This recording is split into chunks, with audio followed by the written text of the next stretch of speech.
This topic is meiosis. इससे पहले जो हमारी वीडियोस की जो क्लास थी उसमें हमने डिस्कशन किया था माइटोसिस के बारे में, सेल जो ऑर्गन्स हैं उनके बारे में डिस्कशन किया था, सेल साइकिल के बारे में डिस्कशन किया था, सेल डिवीज़न के बारे में डिस्कशन किया था।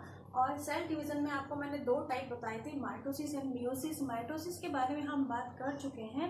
इफ़ आपने इससे पहले का वीडियो नहीं देखा है तो पहले उसे देख लीजिए, ठीक है। और हम बात करेंगे आज मायोसिस की। तो मियोसिस जो है वो एक्चुअल में कहाँ होता है? जनरेटिव सेल्स के अंदर होता है।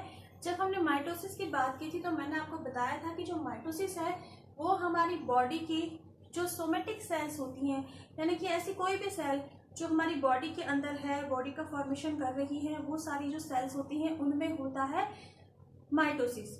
और जो जनरेटिव सेल्स होती हैं जो कि गैमेट्स का फॉर्मेशन कर रही हैं, उनमें अगर सेल डिवीजन हो रहा है तो वो सेल डिवीजन कैसा होता है? वो होता है मियोसिस टाइप का। तो मियोसिस जो है वो एक्चुअल में कब होता है? Meiosis takes place in diploid generative cells, ठीक है। जो जनरेटिव सेल्स होती हैं जो कि डिप्लॉयड है उनके अंदर होता है सेक्सुअल रिप्रोडक्शन के टाइम पे, जब टू प्रोड्यूस हैप्लॉइड गैमेट्स, जब हैप्लॉइड गैमेट्स का प्रोड्यूस करना होता है, उनका जब फॉर्मेशन करना होता है, उस टाइम पे क्या होता है? जो सेल डिवीजन होता है उसको हम बोलते हैं मियोसिस, ठीक है। तो मियोसिस जो होता है उसमें एक स्पेशलिटी है, वो क्या है कि मियोसिस के अंदर जो नंबर ऑफ क्रोमोसोम है वो जस्ट हाफ हो जाते हैं, ठीक है। जो भी डॉटर सेल जिसका फॉर्मेशन हो रहा है उसमें पेरेंटल सेल से जस्ट हाफ हो जाते हैं क्रोमोसोम नंबर।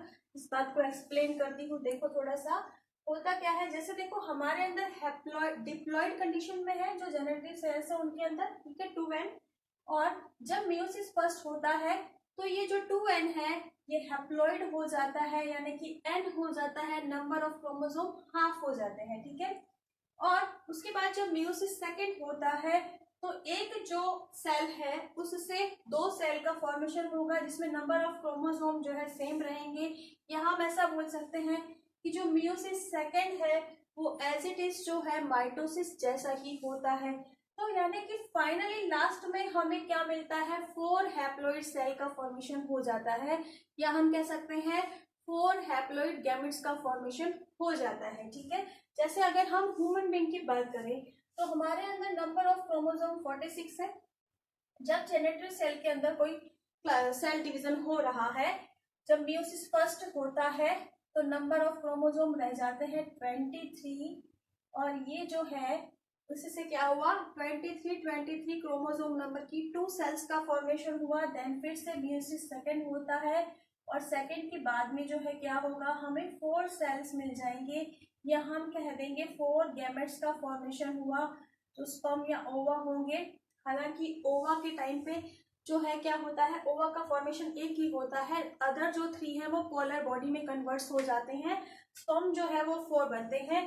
तो यहाँ पे क्या होगा कि इस सेल डिवीजन के बाद में हमें 4 हैप्लॉइड डॉटर सेल्स का फॉर्मेशन यहाँ पे हो जाता है।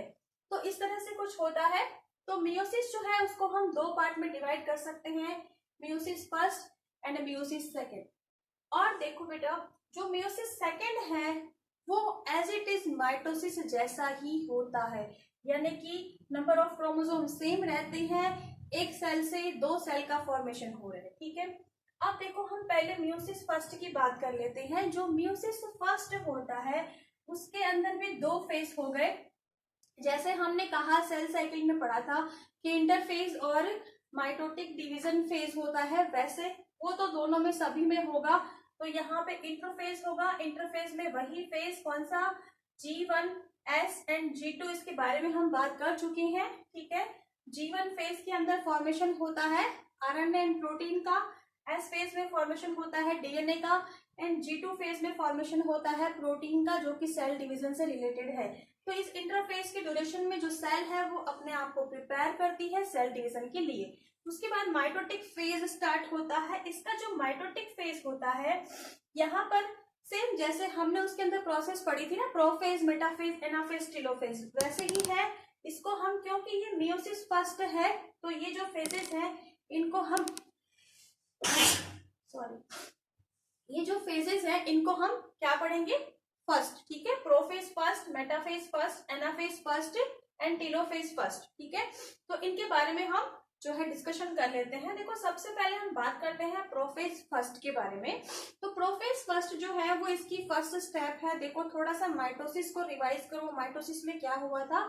माइटोसिस में प्रोफेज में मैंने आपसे बोला था कि 3 चेंजेस आते हैं। फर्स्ट चेंज उसमें ये आता है कि जो न्यूक्लियर मेम्ब्रेन है वो डिसअपियर हो रही है, फिर न्यूक्लियस डिसअपियर हो रहा है, जो क्रोमेटिन जो है वो फाइबर्स जो है वो किसमें कन्वर्ट हो रहे हैं, क्रोमोमियर्स में कन्वर्ट हो रहे हैं। तो ये सारा जो चेंजेस है, इस तरह के 3 चेंजेस। उसके अलावा सेंट्रोमियर जो है वो अपीयर होने लग जाता है। तो ये सारे चेंजेस तो इसमें भी होते हैं, लेकिन ये जो मियोसिस का जो प्रोफेज होता है, प्रोफेज फर्स्ट होता है, ये कंपैरिजन टू माइटोसिस के प्रोफेज थोड़ा सा लॉन्गर होता है, और इसके अलावा इसमें थोड़े से कॉम्प्लेक्स इवेंट्स भी होते हैं उसके कंपैरेटिवली। यानी कि उसमें जो 3 चेंजेस है वो तो इसमें होते ही हैं, एडिशनली भी इसमें कुछ ना कुछ चेंजेस होते हैं, ठीक है। तो ये थोड़ा सा एक कॉम्प्लेक्स जो है वो प्रोसेस बन जाता है। और कॉम्प्लेक्स प्रोसेस के अलावा इसमें एक स्पेसिफिक फीचर होता है, वो होता है क्रॉसिंग ओवर, ठीक है। क्रॉसिंग ओवर जो है वो ऐसी प्रोसेस है जिसमें जेनेटिक जो होमोलोगस जो क्रोमोसोम्स होते हैं, जो कि होमोलोगस क्रोमोसोम का मतलब हो गया एक ही सेल के अंदर जो 2 क्रोमोसोम बनेंगे। वो जो क्रोमोसोम्स होते हैं उन क्रोमोसोम के जेनेटिक मटेरियल जो होते हैं वो आपस में एक्सचेंज होते हैं, और ये जो प्रोसेस होती है इसको हम बोलते हैं क्रॉसिंग ओवर, ठीक है। इसको मैं एक्सप्लेन करूंगी आपको ये बताते हुए, ठीक है। तो क्रॉसिंग ओवर बोलते हैं जेनेटिक मटेरियल एक्सचेंज होता है इसमें। उसके बाद देखो तो ये इसकी स्पेशलिटी है, इसके प्रोफेज फर्स्ट के अंदर क्रॉसिंग ओवर प्रोसेस होता है। उसके बाद ये जो प्रोफेज फर्स्ट है जो कि कॉम्प्लेक्स है, तो इसको हम जो है अलग अलग उसके अंदर फेजेस में डिवाइड कर देते हैं। फर्स्ट फेज होता है लिप्टोटीन। लिप्टोटीन जो है फर्स्ट स्टेज है। उसके बाद सेकेंड है जाइगोटीन, थर्ड है पेकाइटिन, 4 है डिप्लोटीन एंड 5 है डाइकाइनेसिस। इसी ही स्टेप के अंदर ये रहते हैं, ठीक है। इसी प्रोसेस से पढ़ना है हमें इसको। सबसे पहले लिप्टोटीन की बात करते हैं। जब हम लिप्टोटीन प्रोसेस की बात करते हैं तो देखो होता क्या है, पहले मैं आपको थ्योरेटिकली समझा देती हूँ, उसके बाद में मैं आपको डायग्रामेटिकली भी ये एक्सप्लेन कर दूंगी।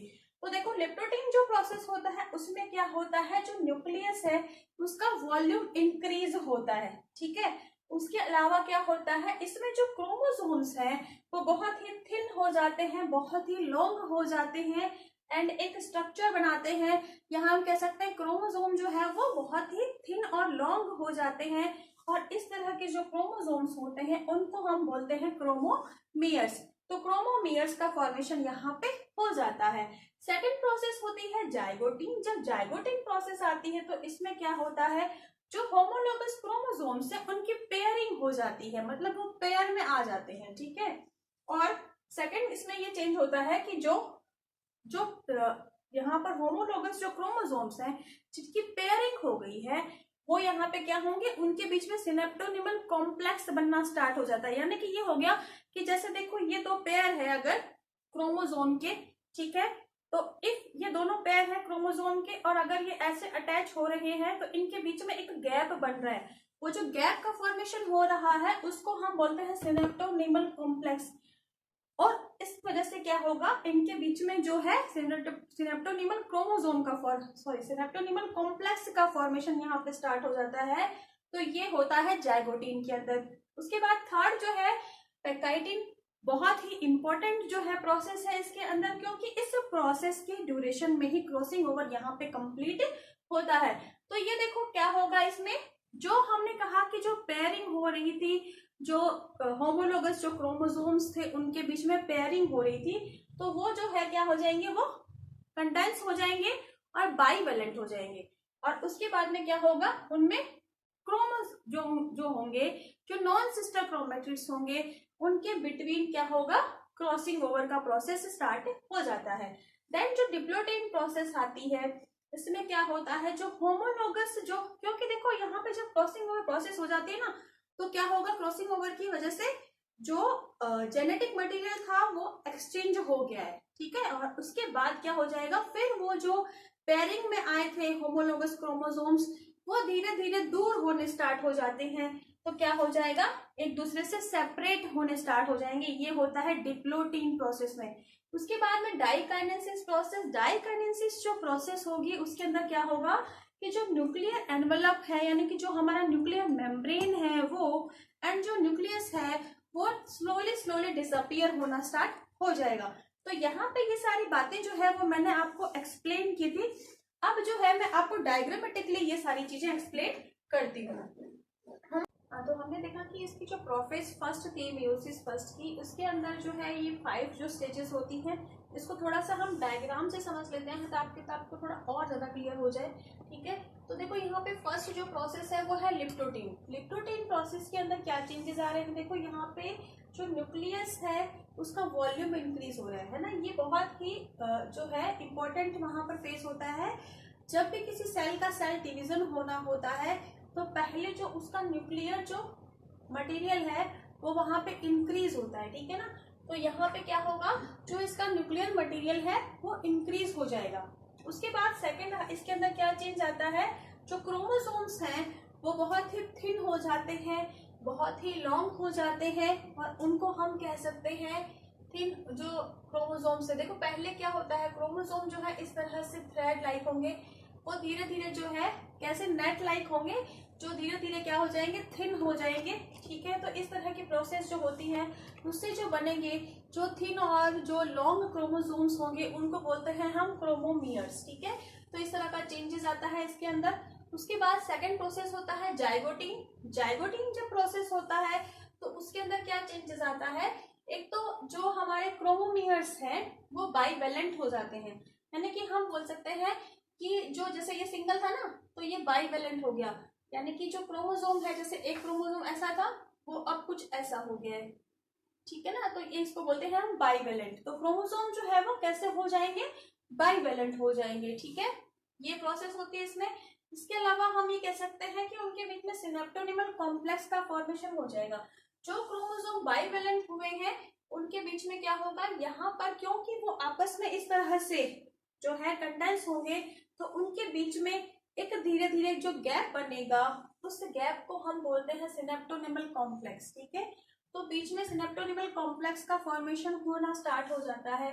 उसके बाद थर्ड प्रोसेस होती है पेकाइडिन। पेकाइडिन जो है बहुत इंपॉर्टेंट प्रोसेस है, इसी ड्यूरेशन में क्रॉसिंग ओवर होता है और क्रॉसिंग ओवर जो है बहुत इंपॉर्टेंट है। सेक्सुअल जो रिप्रोडक्शन है उसके अंदर जो वेरिएशंस आती हैं उस वेरिएशंस के पीछे ये क्रॉसिंग ओवर जो है यही रीजन है। होता क्या है कि ये जो पेकाइडिन प्रोसेस है इसमें क्रॉसिंग ओवर प्रोसेस होती है। क्रॉसिंग ओवर में क्या होता है, देखो जो नॉन सिस्टर क्रोमेटिड है, तो पहले तो ये समझ लो कि नॉन सिस्टर क्रोमेटिड क्या है। देखो जो क्रोमोसोम है ना इस तरह से है ना, तो इसकी जो ये वाला जो है ये और ये दोनों आपस में क्या है, सिस्टर क्रोमेटिड है। ठीक है ना, तो ये दोनों जो है वो क्या है, सिस्टर क्रोमेटिड है, यानी कि एक ही क्रोमोसोम के जो अलग अलग क्रोमेटिड्स हैं वो क्या है आपस में, ये दोनों आपस में क्या हुए, सिस्टर क्रोमेटिड। अब अगर मेरे पास दूसरा क्रोमोसोम है और ये और ये दोनों आपस में क्या है, नॉन सिस्टर क्रोमेटिड, यानी कि ये क्या होंगे, नॉन सिस्टर क्रोमेटिड। और ये भी आपस में नॉन सिस्टर क्रोमेटिड है, लेकिन ये दोनों आपस में क्या है, सिस्टर क्रोमेटिड। ठीक है ना, तो जो क्रॉसिंग ओवर प्रोसेस होती है वो एक्चुअल में नॉन सिस्टर क्रोमेटिड के बीच में होती है, ये हमेशा ध्यान रखना।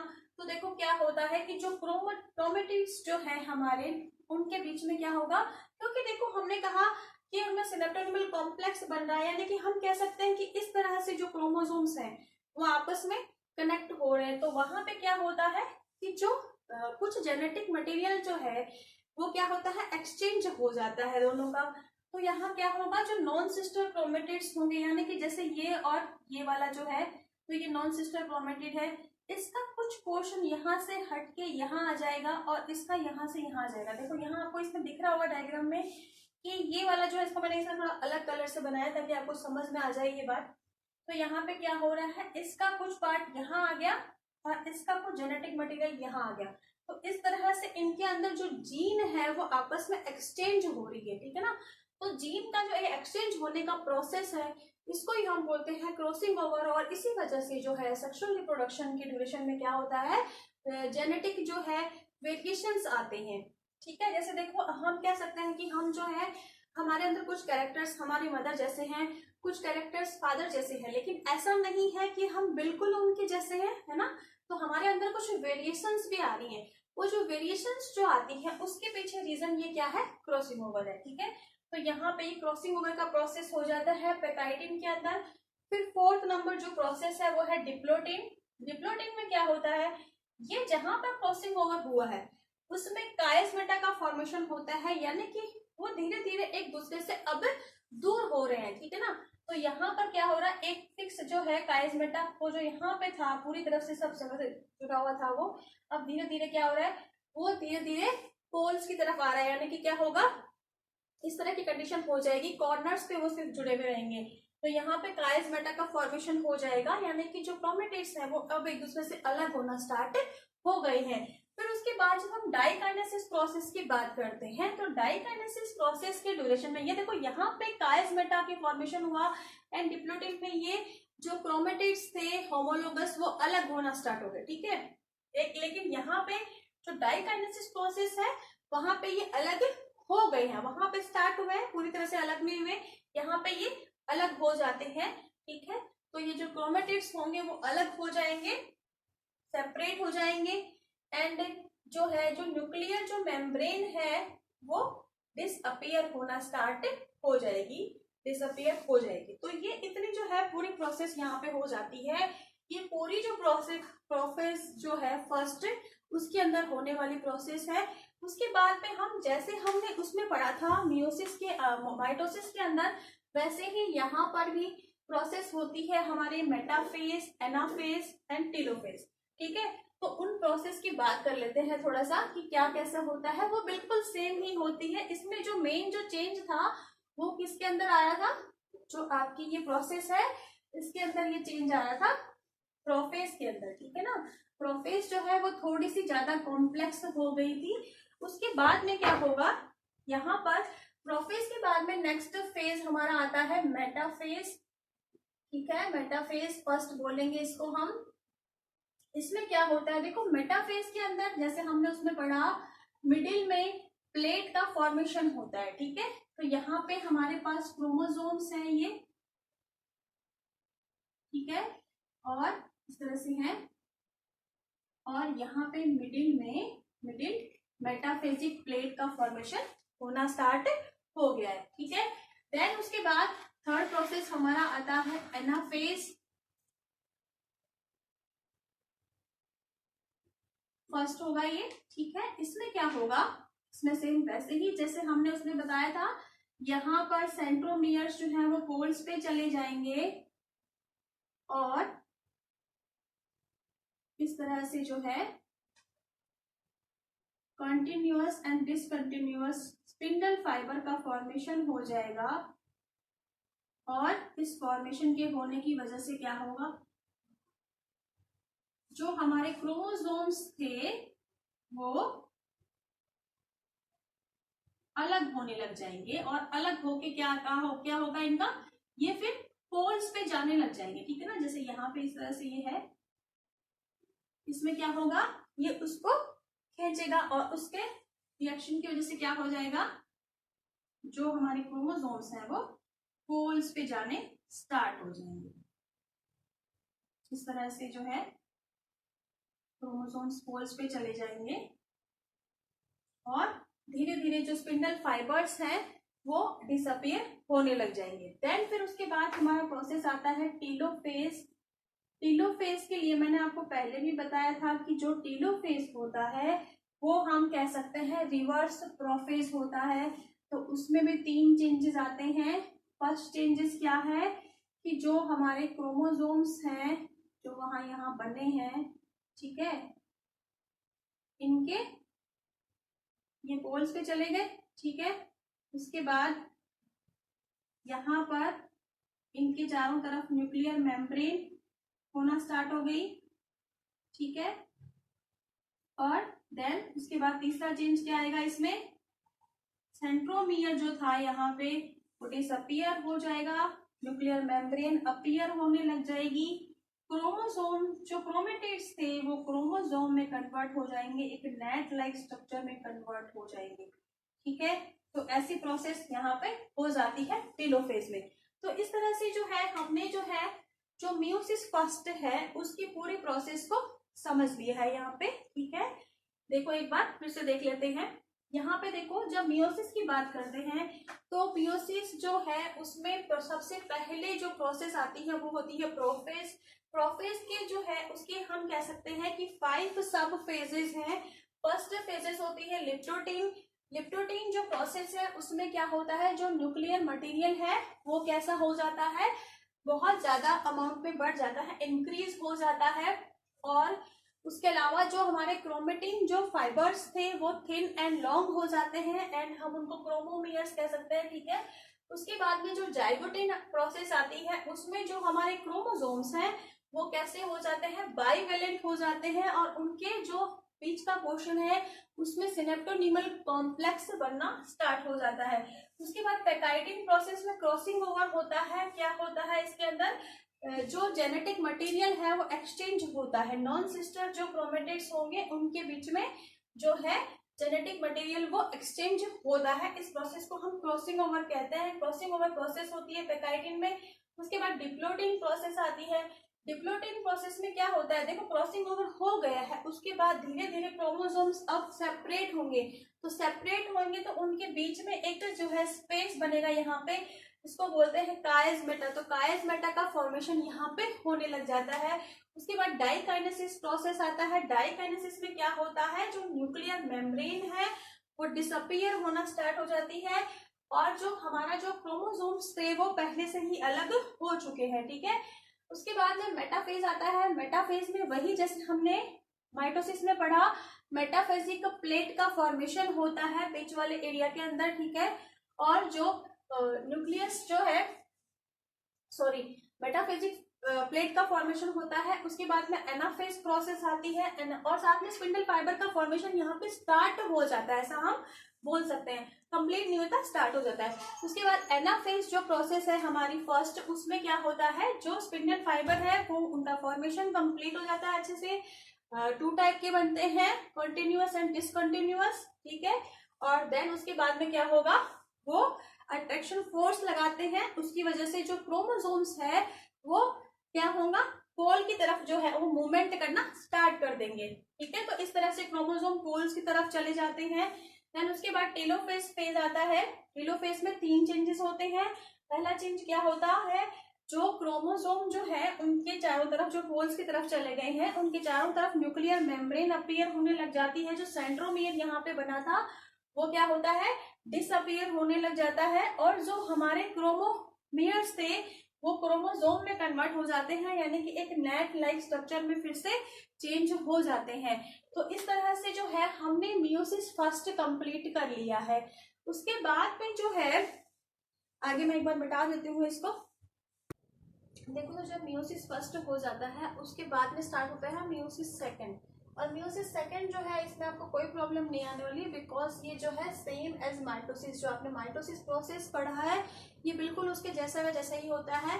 ठीक है, बस यहाँ पे लास्ट में जो है वहां पे 1 सेल से 2 सेल का फॉर्मेशन हो रहा था, यहाँ पे क्या हो रहा है 1 सेल जो है उससे 4 सेल्स का फॉर्मेशन, यहाँ पे 1 सेल जो है उससे 4 सेल्स का फॉर्मेशन इसके एंड में कंप्लीट होता है। बिकॉज जो है 2 हैप्लॉइड जो सेल्स है उसका फॉर्मेशन मियोसिस फर्स्ट में हो गया है, तो यहाँ पे लास्ट में जो है हमको 4 हैप्लॉइड सेल्स मिलती हैं। तो प्रोफेज जो सेकंड है, जैसा हमने उसमें देखा था, प्रोफेज के अंदर 3 चेंजेस होते हैं हमारे। सबसे पहला चेंजेस क्या होता है, जो न्यूक्लियर मेम्ब्रेन है वो डिसअपियर होने लग जाती है। क्रोमोमियर्स जो हैं वो थिन बन जाते हैं। ठीक है, थिक हो जाते हैं और सेंट्रोमियर जो है वो अपीयर होना स्टार्ट हो जाती है। फिर मेटाफेज सेकेंड के अंदर वही सेम, मिडिल में मिडिल प्लेट का फॉर्मेशन स्टार्ट हो जाता है इस तरह से।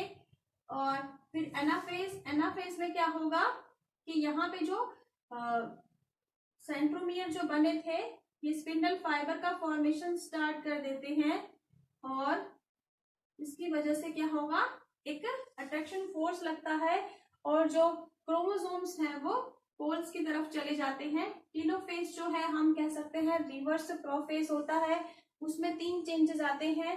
पहला चेंज क्या होगा, देखो यहाँ पे जो हमारे क्रोमोसोम्स थे वो पोल्स पे चले जाएंगे, स्पिंडल फाइबर जो है वो डिसअपियर होने लग जाएंगे, और इसके बाहर जो हमारे पास ये क्रोमोसोम बने हैं, यहाँ पे इसके बाहर जो है न्यूक्लियर मेम्ब्रेन अपीयर होने लग जाएगा, और जो सेंट्रोमियर था वो डिसअपियर होने लग जाएगा। तो जब ये प्रोसेस कंप्लीट होता है हमारा, ठीक है, इस ड्यूरेशन में जब ये मियोसिस सेकंड कंप्लीट होता है तो हमारे पास एक ऐसी सेल है जिसके अंदर 4 न्यूक्लियस जो है ठीक है। उसके बाद में क्या होता है, साइटोकाइनेसिस प्रोसेस होता है। साइटोकाइनेसिस के अंदर क्या होता है, जो साइटोप्लाज्म है उसका डिवीजन होता है, वो हमने पढ़ा था, सेल प्लेट और क्लीवेज 2 मेथड से होता है। अगर वो प्लांट सेल है तो उसमें सेल प्लेट मेथड से होगा, जो सेल होगी उसके बीच में क्या होगा, मिडिल में जो है यहाँ पर प्लेट का फॉर्मेशन स्टार्ट हो जाएगा इस तरह से, और क्या होगा, धीरे धीरे वो फिर अलग हो जाएंगे। तो लास्ट में हमको क्या मिलेंगे, 4 सेल्स जो है वो अलग से मिल जाएंगे, ठीक है। अगर प्लांट सेल है तो सेल प्लेट मेथड से साइटोकाइनेसिस प्रोसेस होगा, और फाइनली हमें जो है इस तरह से 4 सेल मिलेंगे, ठीक है, साइटोकाइनेसिस प्रोसेस के बाद।